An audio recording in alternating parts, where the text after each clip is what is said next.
Baik, assalamualaikum warahmatullahi wabarakatuh. Waalaikumsalam warahmatullahi wabarakatuh.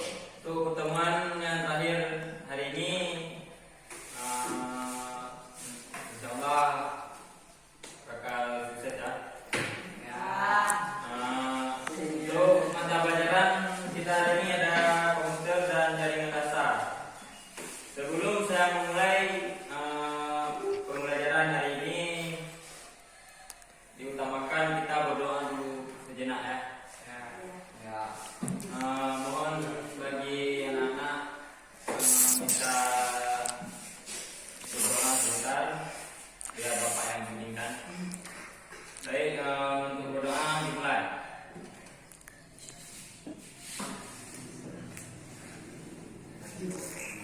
Selesai.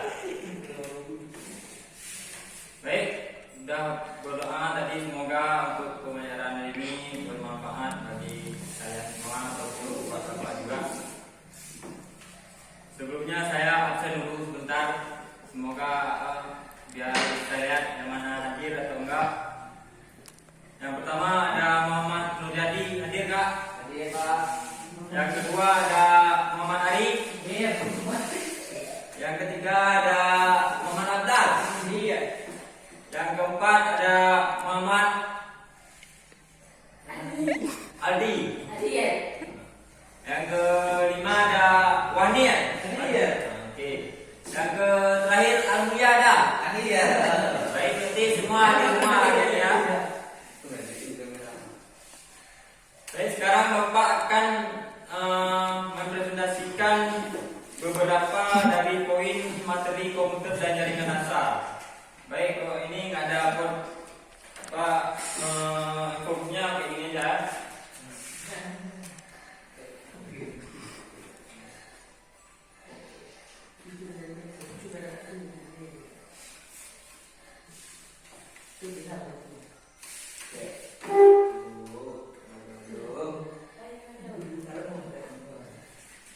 Baik, ini dari namanya komputer dan jaringan dasar. Pengertian dari jaringan komputer. Jaringan komputer adalah sebuah jaringan yang digunakan untuk menghubungkan beberapa perangkat komputer dalam mengikut suatu teknologi. Nah, secara sederhananya, pengertian jaringan komputer ini sistem yang terdiri dari komputer-komputer serta perangkat-perangkat yang saling terhubung sebagai kesatuan sistemnya. Selanjutnya alat kerja dan bahan-bahan jaringan komputer yang dibutuhkan. Ada beberapa bahan-bahan yang dibutuhkan di jaringan komputer ini. Yang pertama adalah komputer atau bisa dibilangnya seperti PC. Berarti komputer pengertiannya di sini komponen yang sangat penting. Berarti dia penting dari bahan-bahan yang untuk kita gunakan jaringan komputer di sini. Yang sangat penting berarti dalam membangun sebuah jaringan. Jadi komputer dan gunakan harus memiliki spesifikasinya. Berarti komputer kalau kita untuk merancang sebuah jaringan harus memiliki spesifik yang tinggi punya. Yang kedua ada switch. Switch ini merupakan alat yang digunakan untuk membagi jaringan atau menghubungkan komputer satu dengan yang lain. Untuk fungsinya yaitu menganalisa data. Yang ketiga ada router. Router adalah alat yang digunakan atau berfungsi untuk mengatur lalu lintas. Berarti dia mengatur jaringan-jaringan komputer. Yang keempat ada repeater. Repeater ini hampir sama juga seperti router tadi. Dia cuma fungsinya itu memancarkan sinyal menjadi luas sehingga komputer atau laptop yang berada jauh masih dalam jangkauan repeater bisa menggunakan koneksi internet.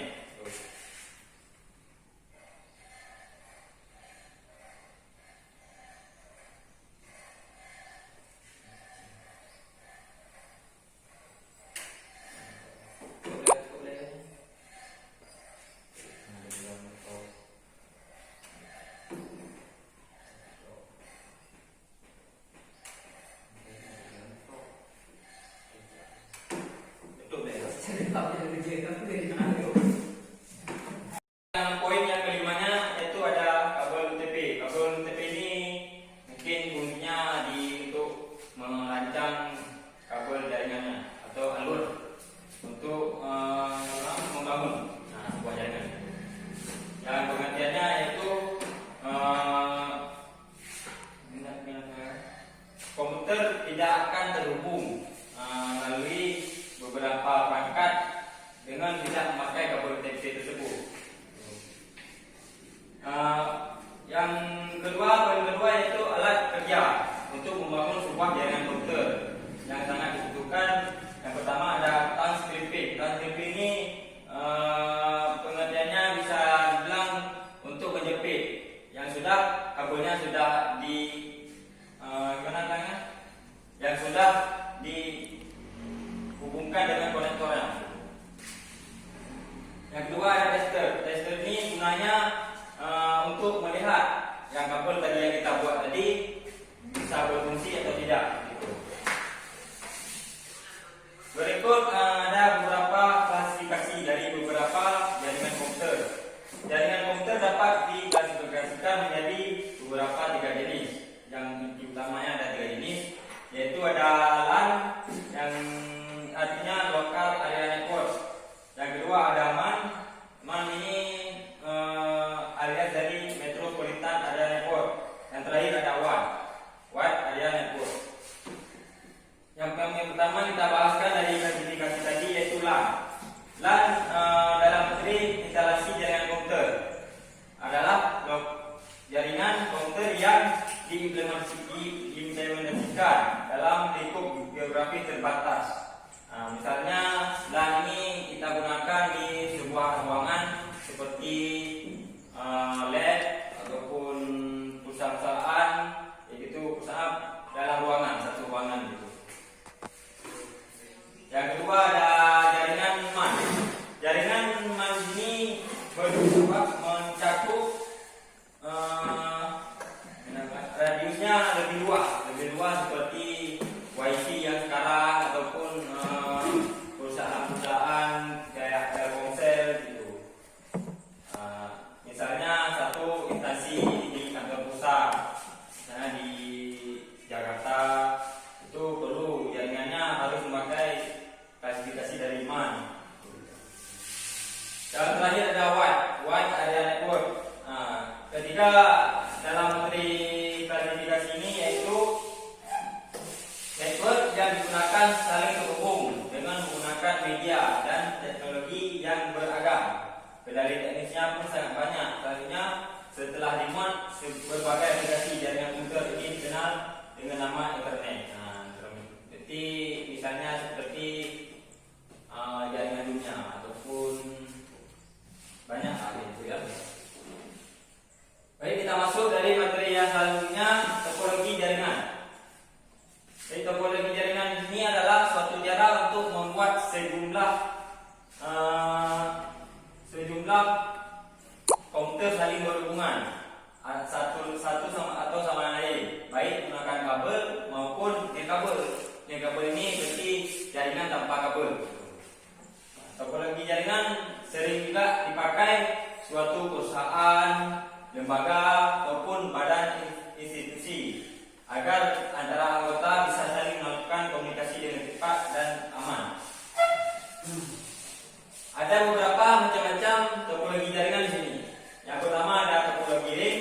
Berarti topologi ring ini metodenya seperti banyak-banyak digunakan di perusahaan sesuai dengan namanya, yaitu menghubungkan antar komputer dengan cara membentuk rangkaian seperti sebuah lingkaran. Berarti untuk topologi ring ini bentuk dari rancangan komputernya berbentuk lingkaran bulat. Dari ciri khusus topologi ring ini adalah menggunakan kabel tipe UTP dan patch kabel membentuk jaringan. Beberapa node disusun secara seri. Selanjutnya kelebihan dan kekurangan dari topologi jaringan topologi ring ini. Yang pertama, dia mudah untuk dirancang Yang kedua, untuk level rangkaiannya sederhana. Itu topologi ini termasuk lebih bagus daripada pilihan lain seperti topologi bus, itu topologi mesh. Selanjutnya penggunaan kabelnya yang hemat, mungkin dari kabelnya hemat. Yang selanjutnya kecepatan aliran data lebih tinggi, tidak memiliki resiko collision karena aliran data berjalan dengan satu arah. Baik, dari kekurangan topologi jaringan ring ini, jika ada kerusakan di satu sisi, keseluruhan sistem akan terganggu. Berarti satu jaringan misalnya terganggu, berarti untuk jaringan selanjutnya tidak akan berfungsi lagi. Selanjutnya kecepatan aliran datanya tergantung dan banyaknya jumlah node di dalam jaringan. Jadi tipe topologi ini untuk kekurangannya tidak cocok digunakan dalam sistem banyak jaringan. Selanjutnya sinyal semakin lemah jika node yang dituju jaraknya cukup jauh. Berarti di sini bisa jelaskan sinyal bakal lemah kecuali node-nya yang dituju untuk jalur lalu lintasnya jauh, itu bakalan sinyalnya akan nggak terpenuhi. Dan yang terakhir, proses untuk menambah atau mengurangi perangkat jaringan atau mengurangi seluruh sistem. Berarti dari proses untuk menambah atau mengurangi perangkat, maka keseluruhannya akan mempengaruhi. Di sini cara kerja topologi jaringan dijelaskan sebagai berikut. Berarti dari cara kerjanya, setiap node tadi alur pada serta memiliki sebuah muat sinyal dua sisinya, sehingga setiap perangkat saling bekerja sama untuk menguatkan sinyal. Alat bernama token akan membantu saat proses penerimaan dan penulisan sinyal. Yang kedua ada topologi star. Topologi star ini berbentuk bintang, ya, bintang. Mengerti bintang kan? Baik. Untuk pengajiannya, jaringan dari beberapa router yang memiliki koneksi dengan node yang berada di jaringan pusat. Berarti topologi star ini berbentuknya mungkin kayak di Telkomsel, saya ke perusahaan kantor-kantor, dia terhubungnya melalui topologi star ini. Mungkin banyak perusahaan yang memakai sistem topologi ini, sistem kerja topologinya mungkin bisa untuk segala aktivitas lain. Berikut kelebihan dan kekurangan dari topologi jaringan star ini. Dari kelebihannya mungkin mudah untuk dirancang. Yang kedua, fleksibilitasnya tinggi dan prosesnya mungkin tidak akan terganggu arus dari informasinya. Lebih mudah untuk menemukan sumber permasalahan dari topologi ini. Mungkin kita ulang dari beberapa gangguan beberapa node, mungkin sistem jaringan topologi jaringan star ini mudah untuk kita pahami ataupun menyelesaikan apa aja yang gangguan. Untuk kekurangan mungkin ada dua, yaitu perangkat pusat menjadi penentu utama berlangsung ke seluruh sistem. Berarti pusat dari utamanya itu jaringan pusatnya, kalau memang di pusatnya terganggu, mungkin tidak akan akan terlambat jaringannya. Mungkin susah untuk komunikasi. Misalnya di perusahaan akan susah komunikasinya. Yang kedua ada biaya yang dikeluarkan untuk membangun jaringan instalasi ini cukup tinggi. Itu yang membuat kekurangan dari topologi jaringan star ini. Cara kerja dari topologi jaringan star. Cara kerjanya adalah dengan merancang beberapa jaringan komputer untuk berkoneksi dengan pusat, maka hub dan switch akan digunakan. Perangkat dari yang saya jelaskan tadi. Switch salah satu perangkat di server pusat akan menyimpan semua aliran data dari node sebagai daftar CAM atau bisa bilang content addressable memory. Jadi dia menyimpan memori yang tersedia gitu. Dan fungsinya juga semua alamat perangkat yang terhubung dengan switch. Dia ketiga ada topologi tree. Topologi tree ini berbentuk seperti pohon, itu pohon ya. Bentuk gabungan dari sistem topologi bus dan start. Berarti topologi ini gabungan juga dari topologi sebelumnya, seperti bus, start. Di mana jaringan topologi ini menjadi konektor utama beberapa topologi start. Topologi tree ini sangat cocok untuk dipakai membangun jaringan yang terdiri dari banyak komputer. Ya. Karena berbentuk jaringan yang serupa dengan pohon, topologi jaringan jenis ini juga disebut seperti topologi bertingkat. Dan kita bisa bayangkan pohon itu gimana? Kan ada tingkatannya, ada jalurnya gitu. Di sini kelebihan dan kekurangan dari topologi jaringan tree. Ada beberapa topologi jaringan tree di kelebihannya sesuai dengan kebutuhan jaringan komputer dalam skala besar. Gitu.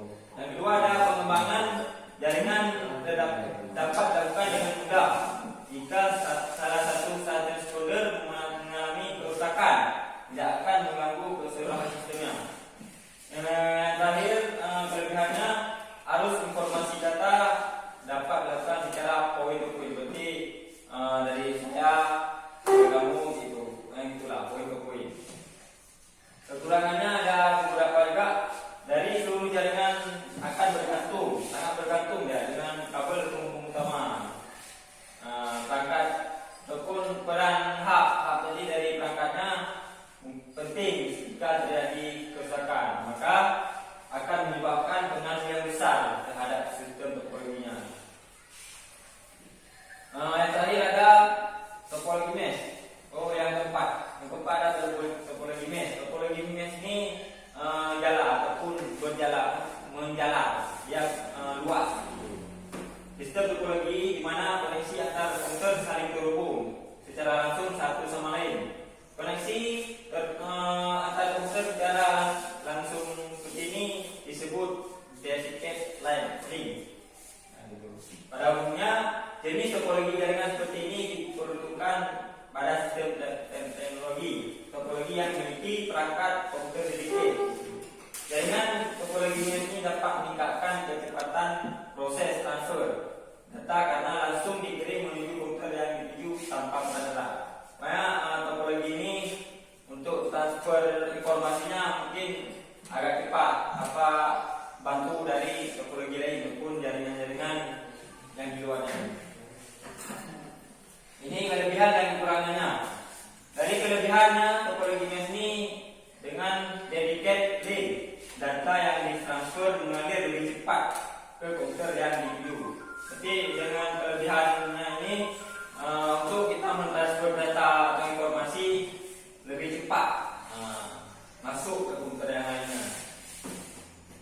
Dan yang kedua, kerusakan salah satu komponen tidak akan mempengaruhi komponen jaringan lain. Jadi dia dari topologi ini, maka untuk beberapa perangkat yang mempengaruhi, tapi tidak akan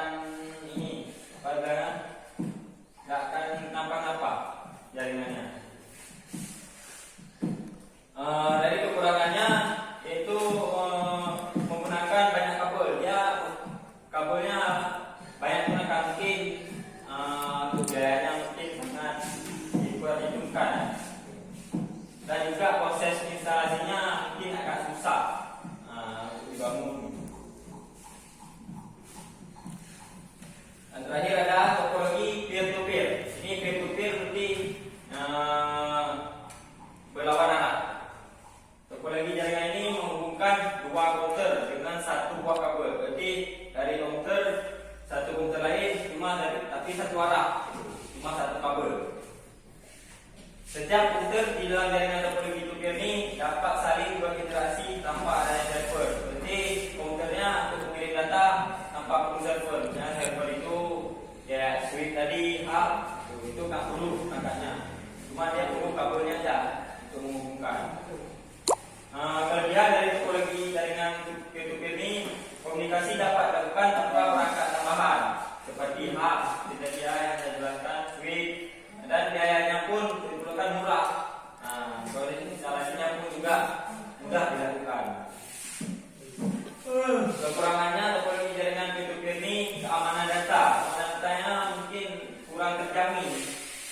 karena nggak ada servernya mungkin untuk keamanannya agak susah, banyak mengalami kerusakan yang mengganggu proses alur data. Materi yang selanjutnya ini yang terakhir ya, tentang kita bahas tentang IP address jaringan. Mengenal apa itu IP address. Jadi IP address itu sebuah identitas angka yang menggunakan semua perangkat komputer agar saling berhubungan dalam jaringan internet. Seperti dia IP ini bisa dibilang alamat untuk menuju sesuatu jaringan.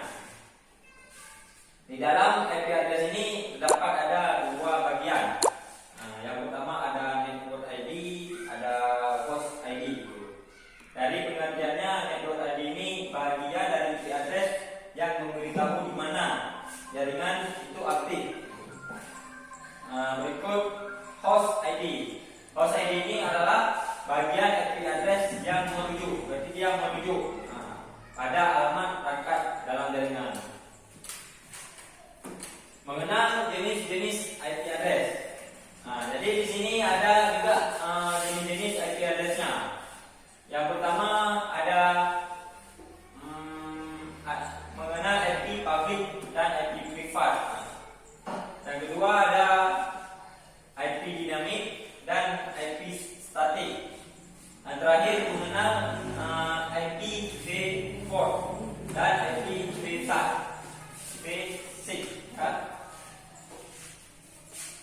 Dari pengertian ini gunanya untuk mengkonfigurasi penggunaan jaringan. Yang pertama ada mengenal IP public dan IP private. Di sini IP public ini bisa kita umpamakan pribadi, IP pribadi kita. Pengguna IP public ini cakupannya lebih dari IP privat, sehingga dapat disimpulkan bahwa IP public ini sebuah alamat IP yang digunakan perangkat komputer dalam jaringan global atau internet. Dengan menggunakan IP public ini, pengguna internet dapat mengakses internet pribadi. Yang kedua ada IP private. IP private ini berbeda dengan IP yang public tadi. Jadi cakupannya lebih kecil dibanding dari IP public tadi. Gitu ya. Selanjutnya mengenal IP dinamik. IP dinamik di sini pengertiannya sebuah IP yang selalu berubah-ubah ya, dari waktu ke waktu.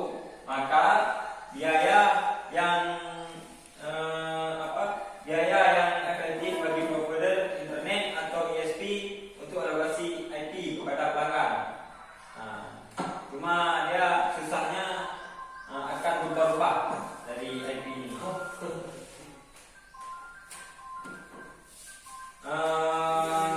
Selanjutnya pengertian dari IP statik. IP statik adalah IP yang digunakan tidak akan berubah. Bedanya tadi cuma IP ini tidak akan berubah. Ya. Hal ini karena IP yang sudah kita gunakan tidak akan berubah dari waktu ke waktu.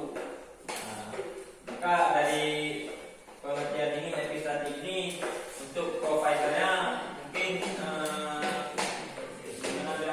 pemberian IP-nya sangat wajib untuk internet ataupun ISP.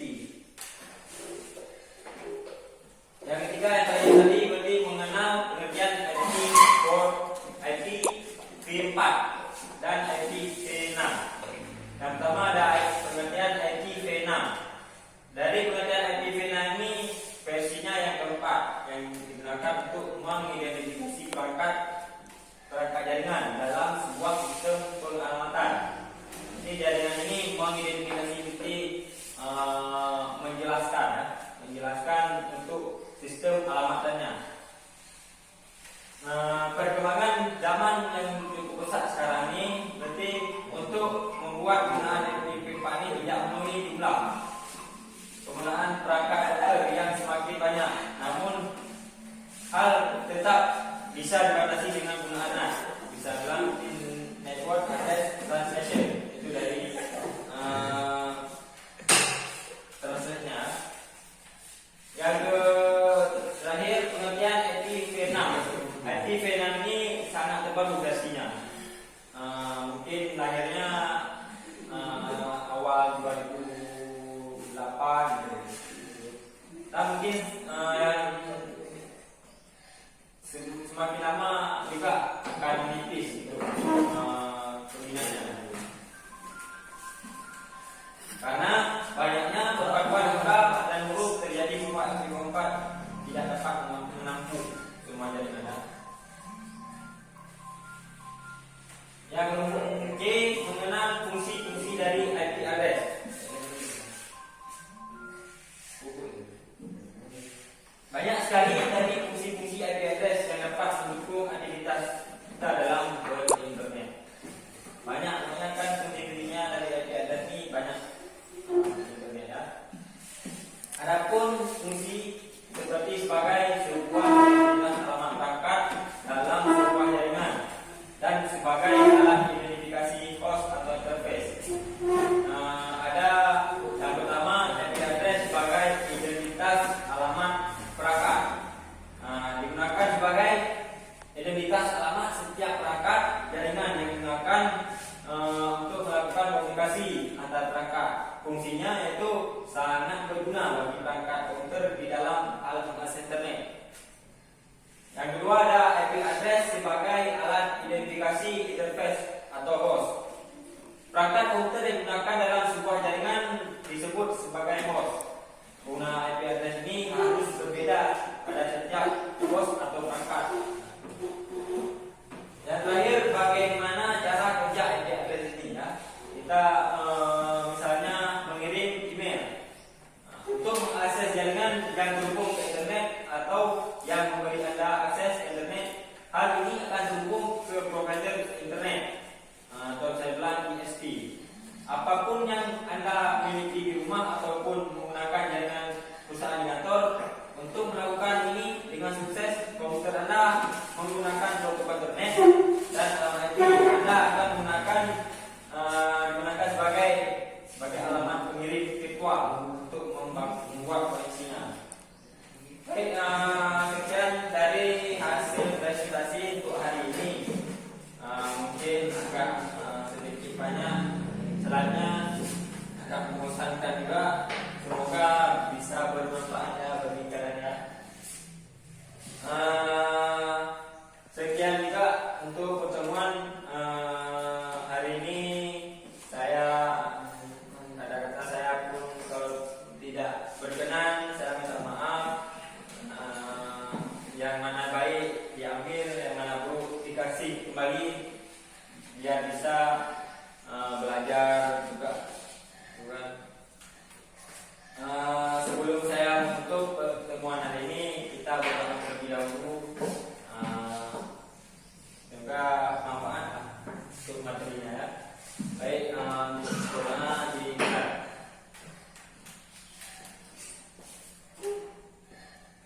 Selesai. Terima kasih untuk anak-anak semua. Semoga pulangnya hati-hati, dapat ilmu bermanfaat. Assalamualaikum warahmatullahi wabarakatuh.